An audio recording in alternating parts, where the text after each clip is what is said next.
Now, while criminal charges in Baltimore dominate today's discussion, where reforms go from here is a key question. Well, one of the country's presidential hopefuls was in our area today asking that very thing and talked about it with our WLWT News host John London. He's live tonight with more for us. John. Yeah, Senator Rand Paul, Cherie, who is on the record saying he would repeal laws that disproportionately lock up African Americans. And trying to broaden the Republican base, he knows politically he must not alienate a core conservative constituency.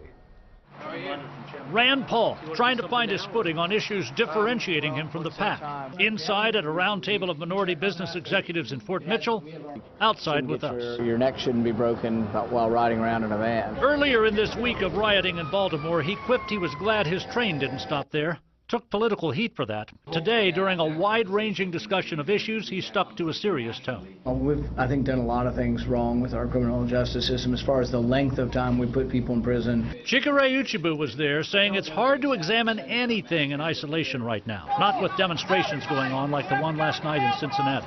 Part of Senator Paul's presidential push involves police reforms. Uchebu, who watched Paul address the NAACP convention here, says he's been responsive. He's reaching out. Now, the question is, to what end?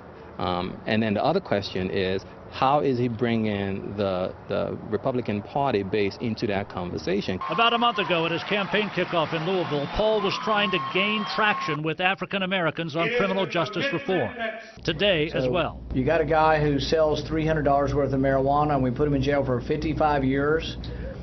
It costs like $30,000 a year to keep him in jail. Think of all the money you could save, and this is the person who hadn't hurt anybody. The current tensions have political campaigns carefully weighing their words. About Baltimore, he reached back to his Ferguson phrasing: register, vote, and work within the system. Be part of your government, but burning the city is not a good idea, and burning a city, particularly the stores in your community, it's the opposite of what you want. There's a thread of common purpose winding through protests and the Paul campaign. Get nonviolent youthful offenders into programs instead of prison. 600,000 live in Baltimore, he tells us, a city where 100,000 were arrested last year. Senator Paul saying tonight prison should be reserved for truly violent criminals. Punishment, he emphasized, should be appropriate to the crime. Mike?